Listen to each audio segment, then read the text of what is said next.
வணக்கம் மாணவர்களே. இந்த உயிரியல் பாடத்தின் பிறப்புரிமையியல் என்ற பாடத்தினுடைய இரண்டாவது வகுப்பு இன்று.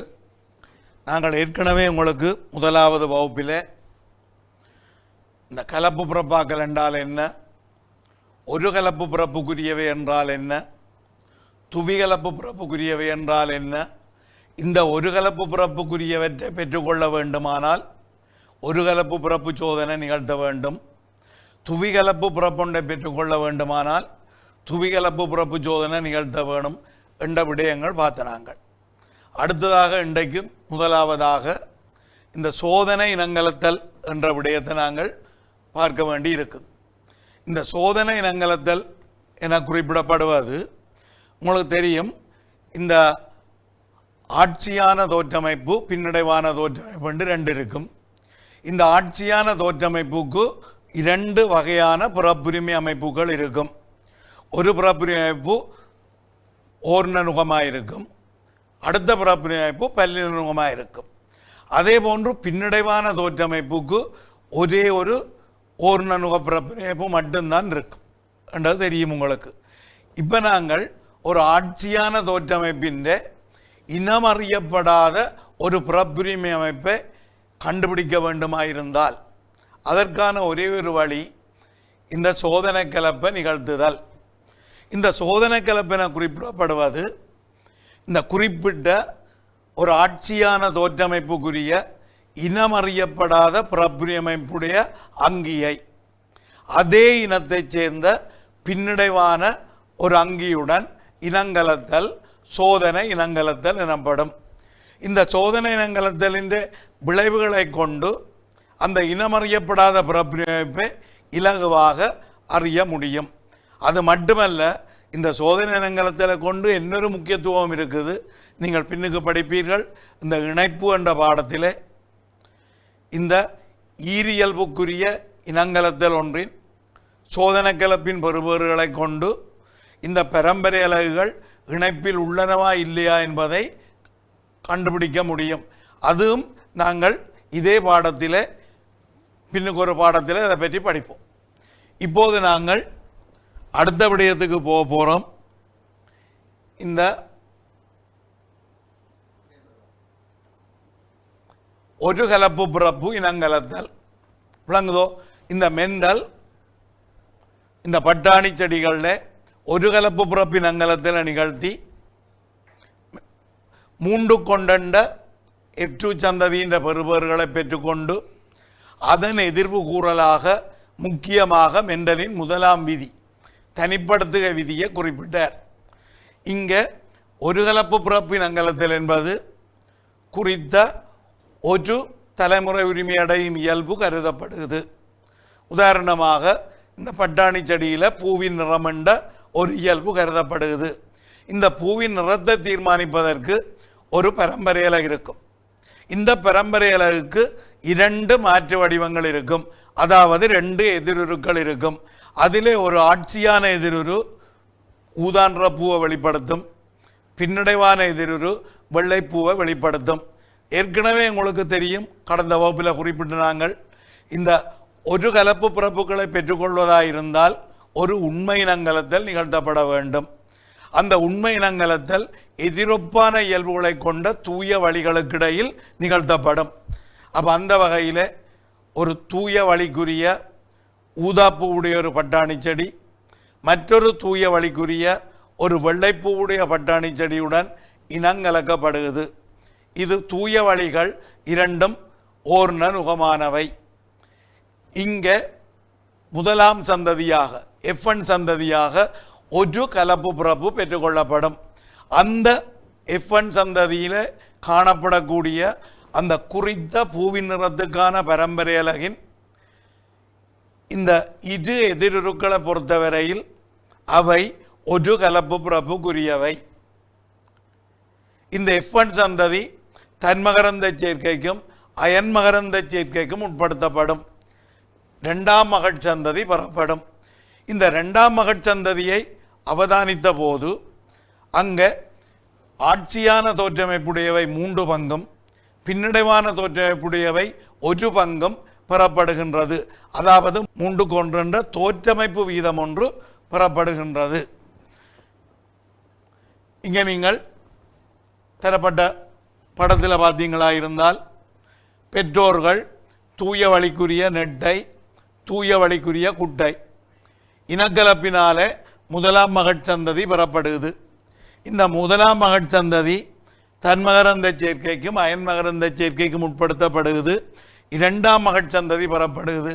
இந்த இரண்டாம் மகட்சந்ததியில் பெறப்பட்ட தாவரங்களை பகுப்பாய்ந்த போது 3 பங்கு நெட்டையானவையும் 1 பங்கு குட்டையானவையும் இங்கே தரப்பட்டது போன்று பெறப்பட்டது.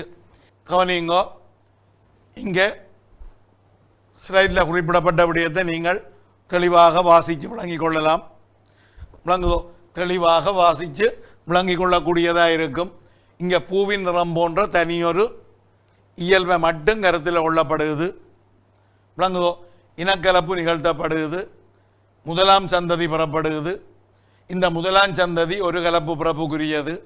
அந்த முதலாம் சந்ததி தன்மகரந்த சேர்க்கைக்கும் அயன்மகரந்த சேர்க்கைக்கும் உட்படுத்தப்பட்டு இரண்டாம் மகட்சந்ததி பெறப்படுகிறது. இந்த இரண்டாம் மகட்சந்ததியினுடைய பெறுபேறுகள் பகுப்பு ஆய்ந்து அதன் தோற்றமைப்பு வீதம், பிறப்புரிமைப்பு வீதம் குறிப்பிட முடியும்.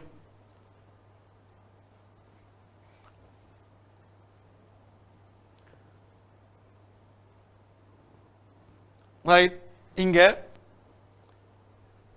பூவின் இரத்த தீர்மானிக்கும் பரம்பரையில ஆட்சியான எதிரொரு கேபிட்டல் பி எனவும் பின்னடைவான எதிரொரு ஸ்மால் பி எனவும் குறிப்பிடப்பட்டால் விளங்குதோ? இங்கே ஒரு உண்மை இனங்கலத்தல் நிகழ்த்தப்படுகிறது. அந்த உண்மை இனங்கலத்தலில் தூய வழிக்குரிய ஊதாப்பூவுடைய செடி தூய வழிக்குரிய வெள்ளைப்பூவுடைய செடியுடன் கலக்கப்படுகிறது. பெறப்படும் ஒரு கலப்பு பிறப்பு F1 சந்ததி. அந்த ஒரு கலப்பு பிறப்பில் கேபிட்டல் பி என்ற எதிருருவும் ஸ்மால் பி என்ற எதிருருவும் காணப்படும். இந்த குறித்த அந்த பூவின் நிறத்துக்குரிய பரம்பரை அலகின் இந்த ஆட்சியான எதிருரு கேபிட்டல் பி, பின்னடைவான எதிருரு ஸ்மால் பி, இந்த 2 எதிருருக்களை பொறுத்தவரையில் ஒரு கலப்பு பிறப்புக்குரியவை. அப்போ இந்த F1 சந்ததி ஒரு கலப்பு பிறப்புக்குரியது. அது தன்மகரந்த சேர்க்கைக்கும் அயன்மகரந்த சேர்க்கைக்கும் உட்படுத்தப்படுகிறது. இரண்டாம் மகட்சந்ததி பெறப்படுகிறது. இந்த இரண்டாம் மகட்சந்ததி 3 பங்கு ஊதாப்பூ உடைய தாவரங்களும் 1 பங்கு வெள்ளைப்பூ உடைய தாவரங்களும் பெறப்படுகிறது. அப்போ இங்கே நீங்கள் பெறப்பட்ட பெறுபேறுகள் உங்களுக்கு ஒரு தெளிவான படத்தில் காட்டப்படுகிறது. ரைட். இந்த படத்தை நீங்கள் கொஞ்சம் கவனமாக அவதானித்தீர்களாக இருந்தால் பிறப்பித்து காட்ட முடியும். ரைட். தோற்றமைப்பு ஊதா பூக்களும் வெள்ளை பூக்களும் இங்கே சமநுகம், ஓர்ணநுகம், ஓர்ணநுகம், இங்கே 2 கேபிட்டல் பி, 2 ஸ்மால் பி. விளங்குதோ? இது ஒரு உண்மை இனங்கலத்தல். இங்கே புணரியாக்கப்படுகிறது. இந்த சோடிக்காரணியிலே ஒன்று தனிப்படுத்தப்படுகிறது. இங்கே புணரியாக்கப்படுகிறது. சோடிக்காரணியிலே ஒன்று தனிப்படுத்தப்படுகிறது.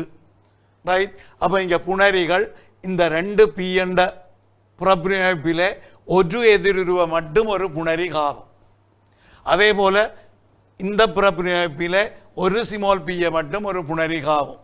இந்த புணரிகள் இணைந்து கருக்கட்டும். F1 சந்ததி பெறப்படுகிறது. இது கலப்பு பிறப்புக்குரியது. 100 வீதமும் ஊதா பூக்கள் யாவும் பல்லின நுகமானவை. இதில் இருந்து புணரி உருவாக்கப்படுகிறது. இந்த புணரியிலே 50 வீதம் கேபிட்டல் பி, 50 வீதம் ஸ்மால் பி. இந்த புணரிகள் கருக்கட்டுது. இங்கே ஒரு பெனட்டின் சதுரத்தில் காட்டப்படுகிறது. இந்த காணிங்கோ முக்கியமான ஒரு விடயம். இந்த பிறப்புரிமையல்ல இந்த தோற்றமைப்புகளை பிறப்புரிமைப்புகளை இலகுவாக இனங்காண்பதற்கு முக்கியமாக இந்த ஒரு கலப்பு பிறப்பிலும் துவிகலப்பு பிறப்பிலும் பெனட்டின் சதுரமாக்கல் பயன்படுத்தப்படும். விளங்குதோ? இந்த பெனட்டின் சதுரத்திலே ஆண் பெண் புணரிகள் குறிப்பிடப்பட்டு அந்த புணரிகளின் இணைதல்கள் அதன் உள்ளிடத்தில் காட்டப்படும். இங்கே ஒரு பெனட்டின் சதுரம் ஒன்று உங்களுக்கு காட்டப்பட்டிருக்குது. இந்த பெனட்டின் சதுரத்தில் இந்த 2 புணரி F1ல இருந்து வார 2 ஆண் புணரி இந்த 2 பெண் புணரியை கருக்கட்டுது. விளங்குதோ? அங்கே 2 தர 2 4 வேறுபட்ட சேர்க்கைகள் பெறப்படுது. 2 தர 2 4 வேறுபட்ட சேர்க்கைகள் பெறப்படுது. அதில் capital B 1, capital B small b 2, small b 1. அப்போ இங்கே இந்த ஆட்சியான சமநுகமும் பல்லின நுகமும் ஊதாப்பூ என்ற தோற்றமைப்பை வெளிப்படுத்தும். எனவே ஊதாப்பூ 3 பங்கு. பின்னடைவான சமநுகம் மாத்திரம் வெள்ளை நிறத்தை வெளிப்படுத்தும். எனவே அது 1 பங்கு. இதுதான் மெண்டலினுடைய ஒரு கலப்பு பிறப்பு சோதனை என்ற முடிவு. இந்த ஒரு கலப்பு பிறப்பு சோதனையினுடைய முடிவை வைத்துக்கொண்டு இந்த ஒரு கலப்பு பிறப்பு சோதனையின் முடிவை கொண்டு மெண்டல் தனது முதலாம் விதியை குறிப்பிட்டார். இந்த மெண்டலின் முதலாம் விதி என குறிப்பிடப்படுவது இந்த புணரியாக்கம் தொடர்பாக குறிப்பிடப்பட்ட தனிப்படுத்துகை விதி. உங்களுக்கு ஏற்கனவே குறிப்பிடப்பட்டது ஒரு இருமடி அங்கியில் ஒரு பரம்பரை அலகுக்கு 2 பிரதி இருக்கும். விளங்குதோ? முக்கியமான இன்னொரு விடயம் உண்டு, இந்த இடத்துல குறிப்பிடுவது பொருத்தமானது என்று நினைக்கிறேன். உங்களுக்கு தெரியும், இந்த பரம்பரை அலகின்ற வெளிப்பாடுன்றது ஒரு புரதம் அல்லது ஒரு பல்பெப்டைடாக இருக்கும். முக்கியமாக இன்னொரு வெளிப்பாடு RNA, அதை பற்றி மொலிகுலர் பயாலஜியில் படித்து கொள்வீர்கள். இங்கே ஒரு பரம்பரை அலகினுடைய வெளிப்பாடு ஒரு பல்பெப்டைட் அல்லது ஒரு புரதம். இந்த புரதங்களின் தன்மை காரணமாக கலங்களுக்குள்ள தோற்றமைப்புகள் உருவாக்கப்படுகிறது. அப்போ ஒரு அங்கின்ற தோற்றமைப்பை இந்த பரம்பரை அலகு தீர்மானிக்குது. இந்த பரம்பரை அலகின்ற எதிருருக்களின் சேர்க்கையை நாங்கள் புறப்புரிமை வடிவமைப்பாக குறிப்பிடுவோம் என்றால் அது புறப்புரிமை அமைப்பு. அப்போ அந்த வகையில் பார்த்தமா இருந்தால் இங்கே இந்த F1 சந்ததி F2 சந்ததி இந்த பெறுபேறுகளை வைத்துக்கொண்டு மெண்டலால் குறிப்பிடப்பட்ட முதலாம் விதி தனிப்படுத்துகை விதி. இந்த தனிப்படுத்துகை விதி என்பது புணரியாக்கம் தொடர்பாக குறிப்பிடப்பட்ட விதி. உங்களுக்கு தெரியும், ஒரு இருமடி அங்கியில் அந்த குறிப்பிட்ட பரம்பரை அலகின்ற எதிருருக்களின் தொகுதி எவ்வாறு காணப்படும் என்றால் சமநுகங்களாக இருக்கலாம், அதாவது ஓர்ண நுகங்களாக இருக்கலாம், பல்லின நுகங்களாக இருக்கலாம். இந்த ஓர்ண நுகங்களில் ஆட்சியான ஓர்ண நுகம் இருக்கும், பின்னடைவான ஓர்ண நுகம் இருக்கும், மற்றது பல்லின நுகமாக இருக்கும். இங்கே பல்லின நுகத்தாலும் ஓரின நுகத்தாலும் வெளிப்படுத்தப்படும் இயல்பு ஆட்சியானது. தனியே ஓர்ண நுகத்தால் மட்டும் வெளிப்படுத்தப்படும் இயல்பு பின்னடைவானது. அந்த வகையில் இந்த முதலாம் விதி என குறிப்பிடப்படுவது இந்த குறிப்பிட்ட ஒரு நுக அமைப்பு அந்த பிறப்புரிமை அமைப்பில் இருந்து புணரியாக்கப்படும் போது விளங்குதோ. நீங்கள் இதை வச்சு கொண்டு நீங்கள் வடிவ விளங்கிக் கொள்ளலாம் என்று நினைக்கின்றேன். இப்போ நாங்கள் பார்க்க போகிற விடயம் என்னென்றால் இந்த மெண்டலின் முதலாம் விதியை பற்றி பார்க்க போகிறோம். மெண்டலின் முதலாம் விதி என்றது இயல்பை தீர்மானிக்கும் சோடி காரணிகளில் ஏதாவது ஒன்று மாத்திரம் ஒரு புணரிக்குள் தனிப்படுத்தப்படும், அல்லது இயல்பை குறிப்பிடப்படும் ஒரு சோடி காரணிகளில் ஒன்றை மாத்திரம் ஒரு புணரி காவும். இதுதான் தனிப்படுத்துகை விதி. இப்போ மெண்டல் ஒரு கலப்பு பிறப்பு சோதனையில் இருந்து பெற்றுக்கொண்ட பிரதான முடிவு இந்த தனிப்படுத்துகை விதி. அப்போ இந்த தனிப்படுத்துகை விதியை வைத்துக்கொண்டு மெண்டல் பல்வேறு இயல்புகளுக்கு இதே உண்மை இனங்கலத்தில் நிகழ்த்தி கலப்பு பிறப்புகளை பெற்றுக்கொண்டார். அதன் அடிப்படையில் சில எதிர்வு கூறல்களை மெண்டல் முன்வைத்தார். விளங்குதோ?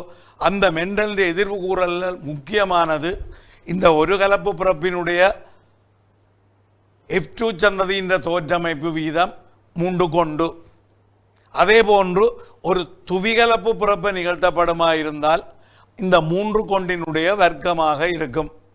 3 கொண்டினுடைய வர்க்கம் 9க்கு 3க்கு 3 கொண்டு. இதை வைத்துக்கொண்டு பரிசோதனையை நிகழ்த்தி இந்த எதிர்வு கூறல்களை உண்மையானது என நிரூபித்தார். அந்த வகையில் இந்த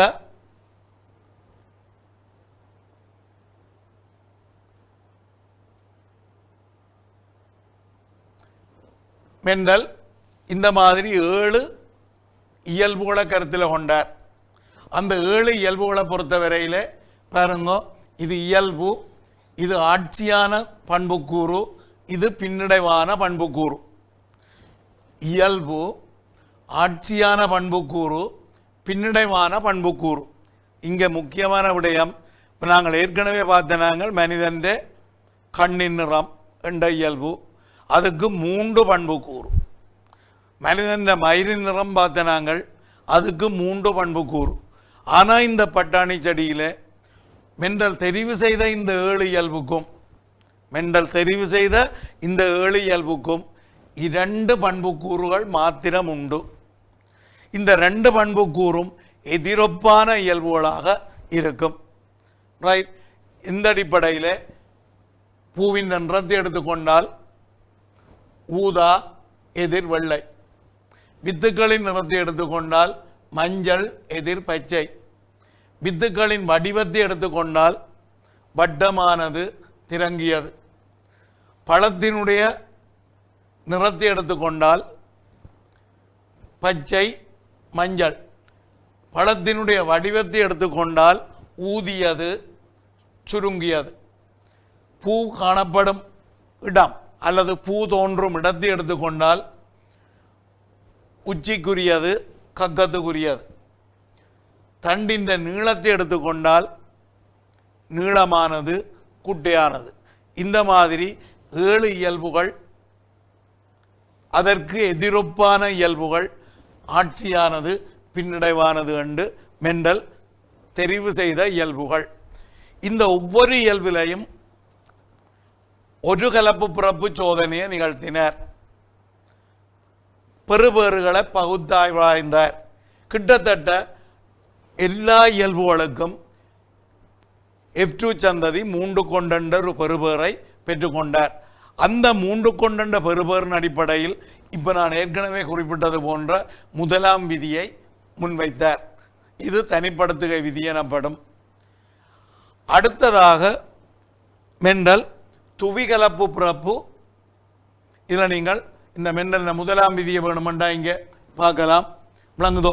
இந்த தோட்டப்பட்டாணி தாவரங்களை பயன்படுத்தி மெண்டலால் மேற்கொள்ளப்பட்ட ஒரு கலப்பு பிறப்பின் அங்கலத்தல் பரிசோதனையில் F2 சந்ததியில் பெறப்பட்ட இந்த 3 கொண்ட தலைமுறை உரிமை கோலத்தை கொண்டு, விளங்குதோ ரைட், இந்த இயல்புகள் ஒவ்வொன்றையும் எதிருக்கள் எனப்படும் பாரம்பரிய காரணி தீர்மானிக்கும். விளங்குதோ? ஒரு பரம்பரையாளருக்கு 2 மாற்று வடிவம் இருக்கும். அப்போ அந்த எதிருக்கள் தான் தீர்மானிக்குது. ஒரு எதிருரு மற்ற எதிருருவில் இருந்து வேறுபடுவது இந்த மூலங்களின் தொடர் ஒழுங்கில். உங்களுக்கு தெரியும், ஒரு பரம்பரை அலகின்ற மூலச்சோடிகளின் தொடர் ஒழுங்கு அந்த பரம்பரை அலகின்ற பரிபாடை என குறிப்பிடப்படும். பரம்பரை அலகு ஒரு குறிப்பிட்ட ஒரு புரதத்தை என்கோட் பண்ணும். விளங்குதோ? எனவே அந்த பரம்பரை அலகின்ற மூலச்சோடிகளின் தொடர் ஒழுங்கு, அந்த சீக்குவன்ஸ் பரம்பரை அலகு பரிபாடை எனப்படும். அப்போ இந்த பரம்பரை அலகு பரிபாடை என குறிப்பிடுவதில் அங்கே ஒரு பரம்பரை அலகுக்கு 2 எதிருக்கள் இருக்குமென்றால், விளங்குதோ, அங்கே பல்லின நுக நிலையாக கருதுவோமானால் அந்த 2 எதிருக்களும் வேறுபடுவது இந்த மூலச்சோடிகளின் தொடர் ஒழுங்கில் வேறுபடும். விளங்குதோ? அப்போ ஒரு எதிருருவில் இருந்து மற்றொரு எதிருரு வேறுபடுவது இந்த மூலச்சோடிகளின் தொடர் ஒழுங்கினால். விளங்குதோ? அப்போ இந்த எதிருருக்கள் தீர்மானிக்கும். விளங்குதானே? இந்த புணரிகள் உருவாக்கத்தின் போது இந்த தலைமுறை உரிமையடையும் காரணிகளான எதிருருக்கள் தனிப்படுத்தப்பட்டு ஒவ்வொரு புணரியையும் சென்றடையும். விளங்குதோ? இதுதான் தனிப்படுத்துக விதி. ஒவ்வொரு புணரியையும் சென்றடையும். இது தனிப்படுத்துக விதி. இது மெண்டலின் முதலாம் விதி எனவும் குறிப்பிடப்படும். அடுத்தது, இது உங்களுக்கு ஒரு தனி தலையங்கமாக சொல்லப்பட்டிருக்கு, ஏற்கனவே குறிப்பிட்டு விட்டேன். இந்த பெனட்டின் சதுரங்களை பயன்படுத்தி இந்த தோற்றமைப்பு வீதங்களையும் புறப்புணைப்பு வீதங்களையும் ஆய்வு செய்ய முடியும். விளங்குதோ? இதுக்கு உதாரணமாக இந்த தோட்டப்பட்டாணியின் தண்டின் நீளம் என்ற இயல்பு கருதப்படுகிறது. இந்த தண்டின் நீளம் என்ற இயல்புக்கு 2 பண்புக்கூறு இருக்கும். ஒன்று நெட்டையானது, குட்டையானது. இந்த நெட்டையானதை தீர்மானிக்கும் எதிரொரு கேபிட்டல் டி ஆட்சியானது, குட்டையானதை தீர்மானிக்கும் எதிரொரு ஸ்மால் டி பின்னடைவானது. இங்கே ஒரு உண்மை இனங்கலத்தல் நிகழ்த்தப்பட்டு F1 கலப்பு பிறப்பு பெறப்படுகிறது. இந்த F1 கலப்பு பிறப்பில் காணப்படும் 2 எதிரொருக்கள் கேபிட்டல் டி ஸ்மால் டி. இவை தன்மகரந்த சேர்க்கைக்கு அயன்மகரந்த சேர்க்கைக்கு உட்படுத்தப்படுகிறது. F2 சந்ததி பெறப்படுகிறது. இந்த F2 சந்ததியில் 2 தர 2 ஏன் 2 புணரிகள் உருவாகும். அப்போ இங்கே இந்த புணரி உருவாகிற தன்மையை நீங்கள் விளங்கிக் கொள்ள வேணும். சமநுகம் அல்லது ஓர்ண நுகம், பல்லின நுகம் என்று பிறப்பிரிப்பு இருக்கும் என்று படித்த நீங்கள். ஒரு ஓர்ண நுகம் எப்பொழுதும் ஒரு வகை புணரியை உருவாக்கும். ஒரு பல்லின நுகம் எப்பொழுதும் 2 வகை புணரியை உருவாக்கும். ஒரு ஓர்ண நுகம் எப்பொழுதும் ஒரு வகை புணரியை உருவாக்கும்.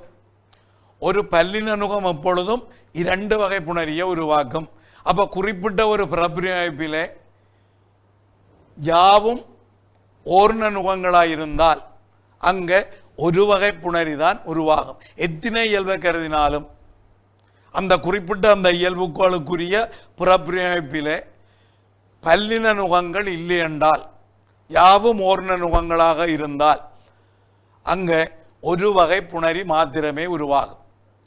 அதே போன்று குறிப்பிட்ட ஒரு பல்லின நுகம் காணப்படுமா இருந்தால் 2 வகை புணரி உருவாகும். எனவே நாங்கள் இலகுவாக குறிப்பிடலாம், உருவாகும் புணரி வகை 2 எண்ணாம் அடுக்காக இருக்கும்.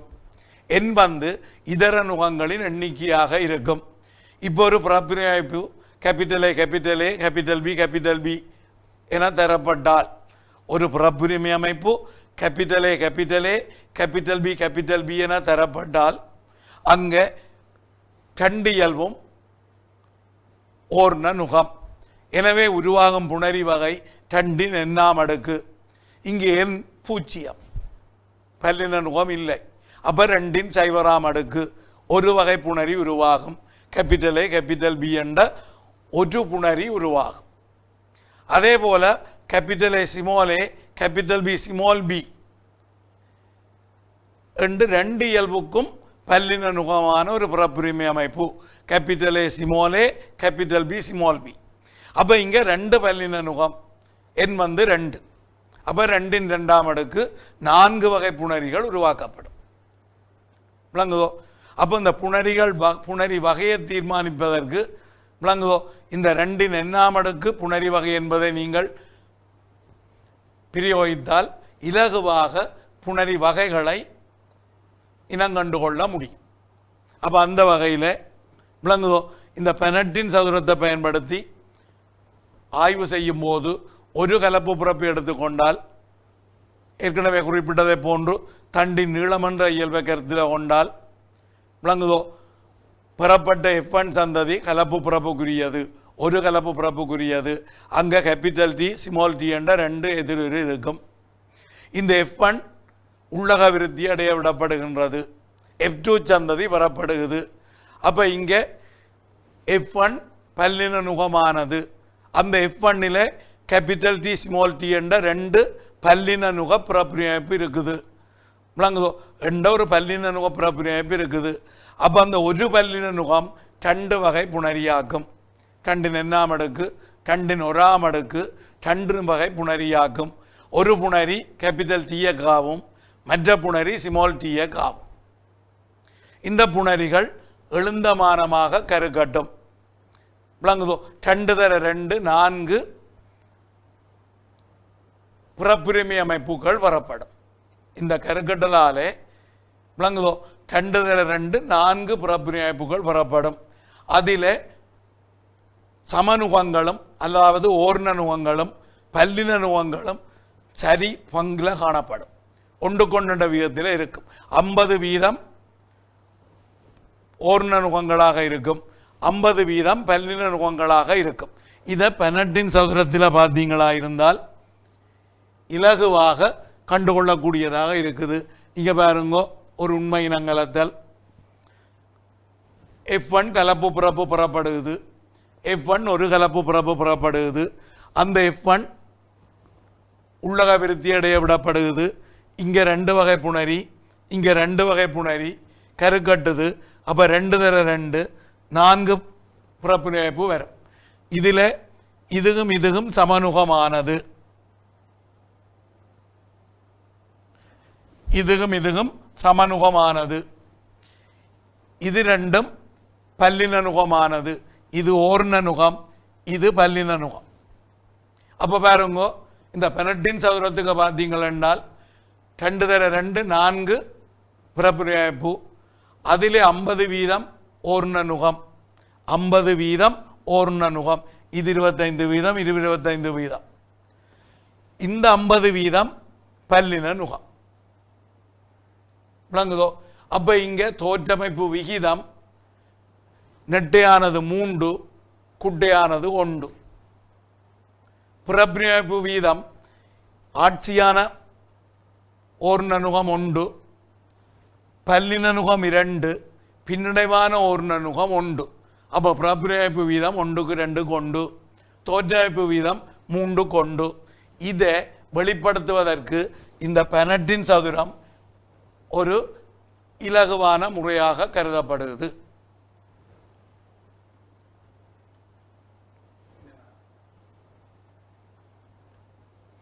ரைட். அடுத்ததாக நாங்கள் இந்த மெண்டலால் மேற்கொள்ளப்பட்ட துவி கலப்பு பிறப்பு இனங்கலத்தல் என்ற விடயத்துக்கு போவோம். இது மிக கவனமாக விளங்கிக் கொள்ள வேண்டிய விடயம். ஏனென்றால் இங்கே உங்களுக்கு இந்த மெண்டல் முன்வைத்த 2 எதிர்வு கூறல்களின் அடிப்படையில் தான் இந்த துவிகலப்பு பிறப்பினங்கலத்தல் நிகழ்த்தப்படுகிறது. ஒரு எதிர்வு கூறல் சார்புள்ள தனிப்படுத்துகை, மற்றொரு எதிர்வு கூறல் சார்பற்ற தனிப்படுத்துகை. அப்போ இந்த சார்புள்ள தனிப்படுத்துகை, சார்பற்ற தனிப்படுத்துகை, இந்த விடயங்களை நாங்கள் பார்க்க முதல் நீங்கள் விளங்கி கொள்ள வேண்டிய ஒரு விடயம் கிடக்குது. ஏற்கனவே கடந்த வகுப்பில் விளங்கி கொண்ட விடயத்தை இங்கே இருக்கா ஞாபகப்படுத்த வேண்டிய கடமை எனக்கு இருக்குது. அதாவது துவிகலப்பு பிறப்பென்றால் என்ன, அந்த துவிகலப்பு பிறப்பை பெற்றுக்கொள்வதற்காக மேற்கொள்ளப்படும் இனங்கலத்தல் துவிகலப்பு பிறப்பு இனங்கலத்தல். அப்போ இங்கே 2 தலைமுறை உரிமை அடையக்கூடிய இயல்பு தெரிவு செய்யப்படுகிறது. ஒன்று வித்துக்களின் நிறம், அடுத்த இயல்பு வித்துக்களின் வடிவம். அப்போ அந்த ஏற்கனவே சொன்ன அந்த 7 இயல்பிலே 2 இயல்பு தெரிவு செய்யப்படுகிறது. ஒன்று வித்துக்களின் நிறம், மற்றது வித்துக்களின் வடிவம். அப்போ இந்த 2 இயல்புக்கு 2 வெவ்வேறான பரம்பரையில் இருக்கும். இந்த பரம்பரைகளுக்கு ஒவ்வொன்றுக்கும் 2 எதிருருக்கள் இருக்கும். அப்போ வித்துக்களின் நிறத்தை தீர்மானிக்கும் பரம்பரைகளுக்கு 2 எதிருரு, வித்து வடிவத்தை தீர்மானிக்கும் பரம்பரைகளுக்கும் 2 எதிருரு. இங்கே நிகழ்த்தப்படுறது ஒரு கலப்பு பிறப்பு பரிசோதனை. எனவே உண்மை இனங்கலத்தலாக இருக்க வேண்டும். உரல் பொருள் இயல்புகள் கருத்தில் கொள்ளப்பட வேண்டும். அப்போ இங்கே வித்தின் நிறத்தை எடுத்தால் மஞ்சள் பச்சை என்னும் 2 எதிரொப்பான இயல்புகள் இருக்கும். அதே போல இந்த வித்துக்களின் வடிவத்தை எடுத்துக்கொண்டால் அங்கேயும் 2 எதிரொப்பான இயல்புகள் இருக்கும். உருண்டையானது, திரங்கியதண்டு 2 எதிரொப்பான இயல்புகள் இருக்கும். எனவே இது ஒரு உண்மை இனங்கலத்தல். விளங்குதோ? தூய வழிகள் பயன்படுத்தப்படும். தூய வழிகளாயிருந்தால் அவை ஓர்ண நுகங்களாக இருக்கும். விளங்குதோ? ஓர்ண நுகங்களாக இருந்தால் ஒரு வகை புணரிகளை உருவாக்கும், ஒரு வகை புணரிகளை உருவாக்கும். பிறப்புரிமை அமைப்பில் ஒரே வகையான புணரிகளை உருவாக்கும். அப்போ இங்கே தூய வழி மஞ்சள் உருண்ட வித்து, தூய வழி பச்சை திரங்கிய வித்து கலப்புக்குட்படுத்தப்படுகிறது. தூய வழி மஞ்சள் உருண்டையான வித்து, தூய வழி பச்சை திரங்கிய வித்து பீச்சந்ததி. இது இந்த பெற்றோர்களின் தோற்றமைப்பு. மஞ்சள் உருண்ட வித்து, பச்சை திரங்கிய வித்து என்றது பீச்சந்ததியின் தோற்றமைப்பு. அந்த பி சந்ததியின் பிறப்புரிமைப்பை பார்த்தீங்களா இருந்தால் எதிருருக்களின் வடிவமைப்பு காட்டப்படுகிறது. அந்த பிறப்புரிமை வடிவமைப்பு காட்டப்படுகிறது. இங்கே இந்த வித்துக்களின் நிறத்தை குறிப்பிடுவதற்கு 2 கேபிட்டல் Y பயன்படுத்தப்படுகிறது. 2 எதிருருக்கள் பயன்படுத்தப்படுகிறது. வித்துக்களின் வடிவத்தை குறிப்பிடுவதற்கு 2 கேபிட்டல் R 2 எதிருருக்கள் குறிப்பிடப்படுகிறது. ஏனென்றால் இருமடியமானது. அப்போ இங்கே பிறப்புரிமைப்பு capital Y capital Y capital R capital R. அதே போல் இங்கே பிறப்புரிமைப்பு small y small r small r. அப்போ இது எல்லாம் சமனுகமான பிறப்புரிமை அமைப்பு. ஒரு வகை புணரிகளை ஆக்கும். இதில் இருந்து ஒரு வகை புணரி, இதில் இருந்து ஒரு வகை புணரி. இந்த புணரி 100 வீதமும் இதிலே ஏதோ ஒரு எதிருருவையும் இதிலே ஏதோ ஒரு எதிருருவையும் காவும். Capital வையையும் capital ஆரையும் காவும். இது ஸ்மால் வையையும் ஸ்மால் ஆரையும் காவும்.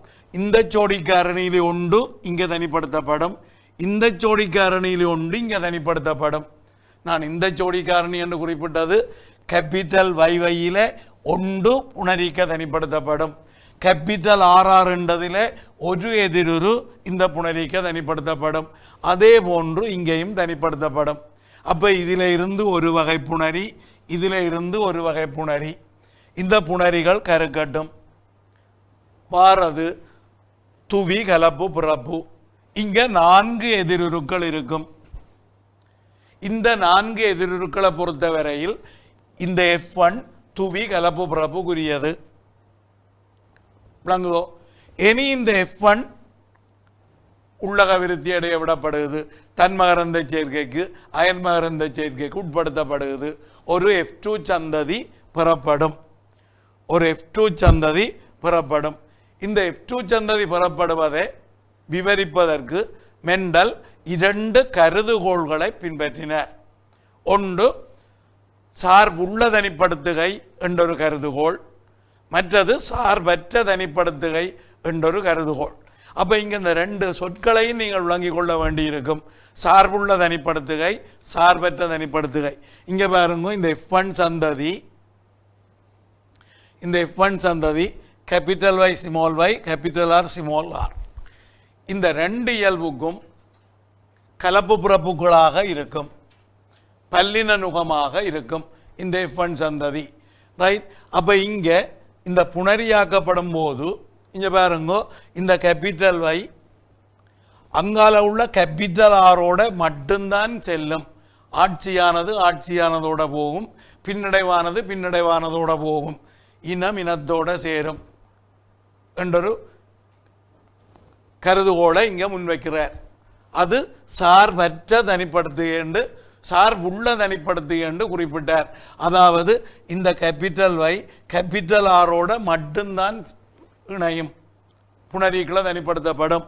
இந்த ஸ்மால் y ஸ்மால் r என்றதோட மட்டும்தான் புணரிக்க தனிப்படுத்தப்படும் என்றால் இது சார்புள்ள தனிப்படுத்துகை. மற்றது சார்பற்ற தனிப்படுத்துகை. சார்பற்ற தனிப்படுத்துகை என்றது இந்த கேபிட்டல் Y கேபிட்டல் ஆரோடையும் சேரலாம், அதே நிகழ்தகவிலே ஸ்மால் ஆரோடையும் சேரலாம். அதே போன்று இந்த ஸ்மால் y என்ற எதிருரு கேபிட்டல் ஆர் என்ற ஆட்சியான எதிருருவோடையும் சேரலாம், ஸ்மால் ஆர் என்ற பின்னடைவான எதிருருவோடையும் சேரலாம். இது சார்பற்ற தனிப்படுத்துகை. விளங்குதோ? அப்போ இந்த மாதிரி 2 கருதுகோள் முன்வைத்தார். ஆட்சியானது ஆட்சியானதோடு சேரும், பின்னடைவானது பின்னடைவானதோடு சேரும். இது ஒரு சார்புள்ள தனிப்படுத்துகை. எதுவும் எதோடையும் சேரலாம். இந்த ஜோடியிலே உண்டு, மற்ற ஜோடியிலே எதோடையும் சேரலாம். இது சார்பற்ற தனிப்படுத்துகை. அப்போ இந்த 2 விதமான தனிப்படுத்துகையிலும் உருவாகிற புணரி வகை வேறுபடும். சார்புள்ள தனிப்படுத்துகையாக இருந்தால் அங்கே 2 வகை புணரிகள் சம நிகழ்தகவில் தோன்றும். கேபிட்டல் Y கேபிட்டல் ஆரோட சேர்ந்து ஒரு புணரி, ஸ்மால் y ஸ்மால் ஆரோட சேர்ந்து ஒரு புணரி. இந்த 2 வகை புணரியும் 50-50 வீதமாக வரும். விளங்குதோ? இந்த இனங்கலத்தலில் பாருங்க சார்புள்ள தனிப்படுத்துகை இங்கே இந்த 2 வகை புணரி தான் வரும். இந்த F1 2 கலந்தால் 2 வகை புணரி தான் வரும். விளங்குதோ? மற்ற 2 வகை புணரியும் வராது. கேபிட்டல் வை ஸ்மால் ஆரோட இணையாது, புணரிக்குள் கடத்தப்படாது. ஸ்மால் வை கேபிட்டல் ஆரோட சேர்ந்து புணரிக்குள் போகாது. இது சார்புள்ள தனிப்படுத்துகை. எனவே இங்கே 2 வகை புணரி, 2 வகை ஆண் புணரி, 2 வகை பெண் புணரி. எழுந்தமானமாக கருக்கட்டும். 2 தர 2 4 பிறப்புரிமை சேர்க்கை. சார்பற்ற தனிப்படுத்துகின்றது பாருங்க. இந்த F1 சந்ததி capital Y small Y capital R small R என்ற பிறப்புரிமைப்பில் இருந்து 4 வகை புணரிகள் உருவாக வேண்டிய இடத்திலே, ஏன் 2 பல்லின நுகம் 2 எண்ணாம் அடுக்கு சமன் 2 2ஆம் அடுக்கு 4 வகை புணரிகள் தோன்ற வேண்டிய இடத்திலே இங்கே 2 வகை புணரிகள் தோன்றுது. விளங்குதோ? ஆட்சியானதோட மட்டும் தனிப்படுத்தப்படுகிறது. ஆட்சியான எதிர்வு பின்னடைவானதோட தனிப்படுத்தப்படவில்லை. விளங்குதோ? அப்போ அந்த வகையில் இங்கே 2 வகை புணரி வருது F1 இருந்து. அப்போ 2 வகை ஆண் புணரி, 2 வகை பெண் புணரி. அப்போ 2 தர 2 4 வேறுபட்ட பிறப்புரிமைப்பு. இங்கே capital Y capital Y capital R 1, capital Y small Y capital R 2, small Y small R 1. அப்போ இங்கே மெண்டலின் ஒரு கலப்பு பிறப்பில் கிடைத்ததை போன்று 3 கொண்டென்ற தோற்றமைப்பு வீதம் இந்த துவிகலப்பு பிறப்பில் பெறப்படும். அப்போ பாருங்க, இது ஒரு மிக முக்கியமான விடயம். இந்த துவிகலப்பு பிறப்பினங்கலத்தலுக்கு 2 கருதுகோள்கள் முன்னெடுக்கப்படுகிறது. ஒன்று சார்புள்ள தனிப்படுத்துகின்ற கருதுகோள், மற்றது சார்பற்ற தனிப்படுத்துகின்ற கருதுகோள். இந்த 2 கருதுகோளும் இந்த F1 துவிகலப்பு பிறப்பில் இருந்து புணரிகள் உருவாக்கப்படுவது தொடர்பான கருதுகோள்கள். அதை மனதில் வச்சிருக்கணும். F1 இருகலப்பு பிறப்பில் இருந்து புணரிகள் உருவாக்கப்படுவது தொடர்பான 2 கருதுகோள்கள். அதில் ஒன்று சார்பற்ற தனிப்படுத்துகை, மற்றது சார்புள்ள தனிப்படுத்துகை. இப்போ நான் முதல்ல சார்புள்ள தனிப்படுத்துகையை எடுத்துக்கொள்கின்றேன். இந்த சார்புள்ள தனிப்படுத்துகையின் போது இந்த F1 இயல்புக்குமான அந்த பல்லின நுகத்திலிருந்து 4 வகை புணரிகள் உருவாக வேண்டும். ஆனால் 2 வகை புணரிகள் உருவாகுது.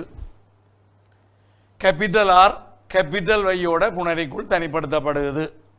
ஸ்மால் ஆர் ஸ்மால் வையோட புணரிக்குள் தனிப்படுத்தப்படுகிறது. ஒரு ஆட்சியான எதிருரு மற்றொரு பின்னடைவான எதிருருவுடன் தனிப்படுத்தப்படவில்லை. இதுதான் சார்புள்ள தனிப்படுத்துகை. அப்போ இங்கே 2 வகையான பெண் புணரி, 2 வகையான ஆண் புணரி எழுமாற்றாக கருக்கட்டும். 2 தர 2 4 வேறுபட்ட பிறப்புரிமைப்புகள் வரும் F2 சந்ததியிலே. அதில் ஓர்ண நுகங்கள் 50 வீதம், பல்லின நுகங்கள் 50 வீதம். இங்கே பாருங்க, இந்த பல்லின நுகம் 50 வீதம், ஓர்ண நுகம் 50 வீதம். இது ஆட்சியான இயல்பை வெளிப்படுத்தும், இவையும் ஆட்சியான இயல்பை வெளிப்படுத்தும். எனவே இங்கே மஞ்சள் உருண்டை 3 என்ற விகிதத்தில் கிடைக்கும், பச்சை திரங்கியது 1 என்ற விகிதத்தில் கிடைக்கும். இது ஒரு கலப்பு பிறப்பை போன்ற 3 கொண்ட விகிதமாகும். இனி அடுத்த விடயத்தை எடுத்துக்கொள்கிறேன். இந்த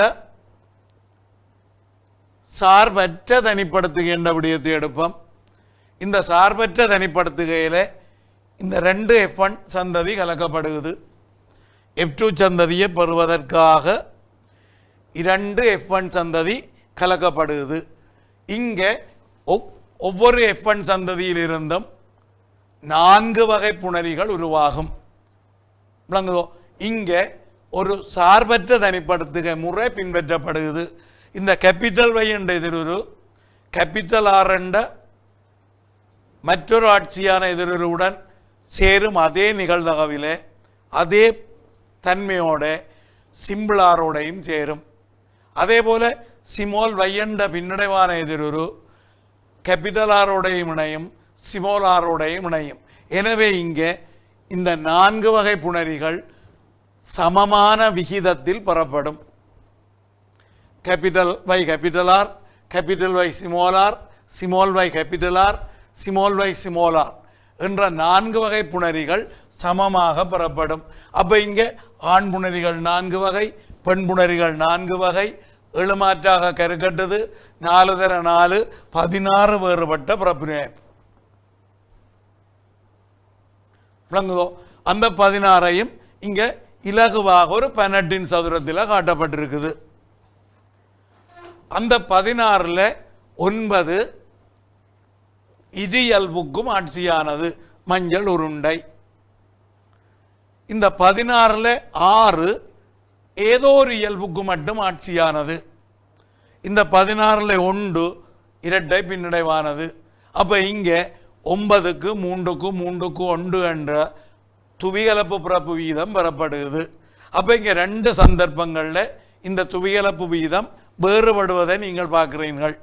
ஒரு தடவையில் 3 கொண்ட துவிகலப்பு பிறப்பு வீதம் இது ஒரு கலப்பு பிறப்பு வீதத்தை போன்றது.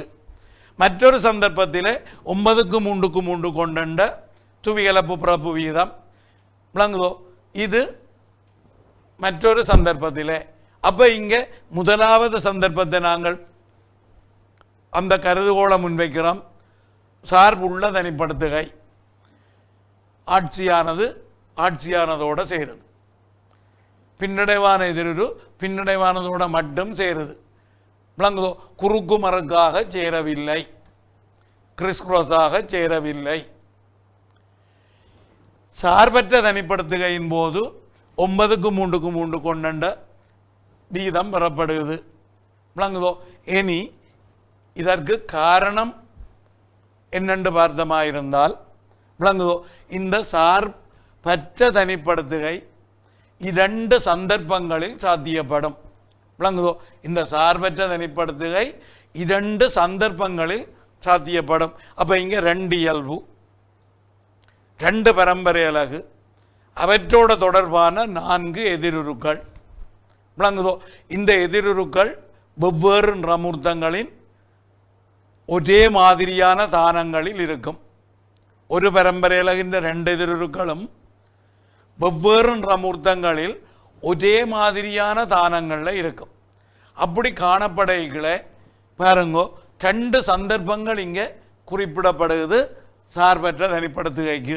ஒரு சந்தர்ப்பம் இந்த பரம்பரையிலின் எதிருருக்கள் அமைப்பு பெற்ற நிறமூர்த்தங்களில் காணப்படும் என்றொரு நிலை விளங்குதோ. அடுத்தது ஒரே நிறமூர்த்தத்தில் இந்த 2 பரம்பரையிலும் காணப்படும் என்றால் அந்த எதிருருக்கள் தொலைவில் காணப்படும் நிலை. அப்போ இந்த சார்பற்ற தனிப்படுத்துகைக்கு 2 சந்தர்ப்பங்கள் தேவைப்படுகிறது. ஒன்று, இந்த எதிருருக்கள் அமைப்பு பெற்ற நிறமூர்த்தங்களில் காணப்படுகிறது, அல்லது ஒரே நிறமூர்த்தத்தில் காணப்படுமாயிருந்தால் விளங்குதோ இவை தொலைவில் காணப்பட வேணும். இதை நீங்கள் விளங்கி கொள்றதுக்கு விளங்குதோ இந்த படத்தை நீங்கள் அவதானிப்பது மிக பொருத்தமாக இலகுவாக நீங்கள் விளங்கி கொள்ளக்கூடியதாக இருக்கும் விளங்குதோ. அப்போ இதில் நீங்கள் பார்க்கலாம் விளங்குதோ, இந்த சார்பற்ற தனிப்படுத்துகையே தற்போதைய பிறப்புரிமை அறிவுக்கு அமைய 2 சந்தர்ப்பங்களில் விளக்க முடியும். ஒன்று பாருங்கோ, இவை அமைப்பு பெற்ற நிறமூர்த்தங்கள், இவை அமைப்பு பெற்ற நிறமூர்த்தங்கள் விளங்குதோ. இந்த அமைப்பு பெற்ற நிறமூர்த்தத்திலே இந்த பாருங்க, இது ஒரு அமைப்பு பெற்ற நிறமூர்த்தம் விளங்குதோ. இங்கே கேபிட்டல் ஏ என்ற எதிரொரு இருக்குது. மற்றொரு நிறமூர்த்தத்தில் அதே தானத்தில் ஸ்மால் ஏ என்ற எதிரொரு இருக்குது. இங்கே வேணுமென்றதை பெருப்பிச்சு காட்டுறேன். இங்கே மற்றொரு ஜோடி நிறமூர்த்தத்தில் இந்த ஜோடிக்கு வேறு, இந்த ஜோடி வேறு ரைட். இங்கே கேபிட்டல் பி என்ற எதிரொரு இருக்குது, மற்றொரு நிறமூர்த்தத்தில் ஸ்மால் பி என்ற எதிரொரு இருக்குது. அதே தானத்தில், அதே பரம்பரை தானத்தில் ஸ்மால் பி இருக்குது. அப்போ இங்கே இந்த எதிரொரு ஜோடியும் இந்த எதிரொரு ஜோடியும் விளங்குதோ அமைப்பு பெற்ற வேறுபட்ட நிறமூர்த்தங்களில் காணப்படுகிறது. விளங்குதோ? அப்போ இப்போ வேலை சிம்பிள். கேபிட்டலே சிமோலே தனிப்படுத்தப்படும் மேன்முகத்திலே. விளங்குதோ? இந்த கைநற்றோருக்குரிய கதிர்னார்கள் தொழிற்பட்டு விளங்குதோ இந்த நிறமூர்த்த ஜோடியை வேறாக்கும். அந்த சினெப்டோனிமல் காம்ப்ளெக்ஸ் தளரும், நிறமூர்த்தங்கள் வேறாகும். அப்படி வேறாக ஏயும் பியும் தனிப்படுத்தப்படும், கேபிட்டல் பியும் ஸ்மால் பியும் தனிப்படுத்தப்படும். இவ்வாறு தனிப்படுத்தப்பட்டவை எழுமாற்றாக ஜோடி சேரும். விளங்குதோ? எழுமாற்றாக ஜோடி சேரும். அப்போ இது ரெண்டும் தனிப்படுத்தப்பட்டுட்டுது, இது ரெண்டும் தனிப்படுத்தப்பட்டுட்டுது. இனி ஏதோ ரெண்டு சேரப்போகுது. அப்போ இது இதோட சேரலாம், கேபிட்டலே ஸ்மால் பியோட சேரலாம். அதே போல் ஸ்மாலே கேபிட்டல் பியோட சேரலாம், ஸ்மாலே ஸ்மால் பியோட சேரலாம். இப்போ இந்த கேபிட்டலே கேபிட்டல் பியோட சேருமா இருந்தால் அது 25 வீதம். கேபிட்டலே ஸ்மால் பியோட சேருமா இருந்தால் அது 25 வீதம். ஸ்மாலே கேபிட்டல் பியோட சேருமா இருந்தால் அது 25 வீதம். ஸ்மாலே ஸ்மால் பியோட சேருமா இருந்தால் அது 25 வீதம். அப்போ இங்கே 4 வகை புணரிகள் சமமான அளவிலே தோன்றும். விளங்குதோ? அப்போ ஒரு F1 இருந்து 4 வகை புணரி சமமான அளவு, அடுத்த F1 இருந்து அதே 4 வகை எழுமாற்றாக கருக்கட்டும். 4 தர 4 16 பிரபுரியமாக. அப்போ இது ஒரு சந்தர்ப்பம் சார்பற்ற தனிப்படுத்துகைக்கு. என்ன வேறுபட்ட நிறமூர்த்தங்களில் அமைந்திருக்கிறது மற்றொரு சந்தர்ப்பம். விளங்குதோ? இது 2020 47வது MCQல போன முறை கேள்வி. விளங்குதோ? இனி பாருங்கோ, மற்றொரு நிலை அமைப்பு பெற்ற நிறமூர்த்தத்தில் இருக்குது. ரைட், இங்கே பார்த்தீங்கள் என்றால் மற்றொரு சந்தர்ப்பம் ஒரே நிறமூர்த்தத்தில் இருக்குது. இந்த 4 எதிரொருக்களும் குறிப்பிட்ட ஒரு சோடி நிறமூர்த்தத்தில் இருக்குது. விளங்குதோ? மிக தொலைவில் காணப்படுகிறது.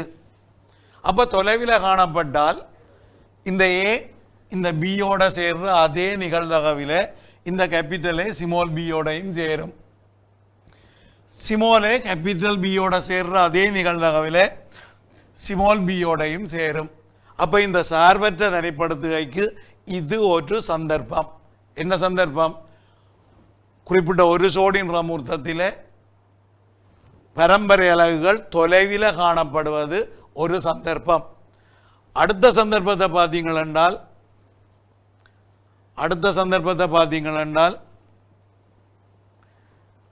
அமைப்பு பெற்ற நிறமூர்த்தங்களில், அதாவது வெவ்வேறு நிறமூர்த்தங்களில் காணப்படுவது மற்றொரு சந்தர்ப்பம். அப்போ 2 கருதுகோள் முன்வைக்கப்பட்டது: சார்பற்ற தனிப்படுத்துகை, சார்புள்ள தனிப்படுத்துகை. விளங்குதோ? சார்பற்ற தனிப்படுத்துகை தற்போதைய பிறப்புரிமையியல் அறிவின்படி 2 சந்தர்ப்பங்களில் சாத்தியப்படும். ஒன்று, இந்த மாதிரி அமைப்பு பெற்ற அல்லது வெவ்வேறான நிறமூர்த்தங்களில் பரம்பரை அலகுகள் காணப்படுதல். மற்றது ஒரே நிறமூர்த்தத்தில் தொலைவில் காணப்படுதல். ஒரே நிறமூர்த்தத்தில் தொலைவில் காணப்படுதல். விளங்குதோ? இனி பாருங்க, இதை வச்சுக்கொண்டே முதல் கருதுகோளையும் விளங்கிக் கொள்ள வேண்டும் நீங்கள். இந்த சார்புள்ள தனிப்படுத்துகை, சார்புள்ள தனிப்படுத்துகைக்கான காரணம் என்னவாக இருக்கும் என்றால், இது இங்கே வந்து இதுக்கு மிக நெருக்கமாக வந்துட்டது என்றால், இந்த பி ஸ்மால் பி இங்கே மிக நெருக்கமாக இருக்கும் என்றால், விளங்குதோ?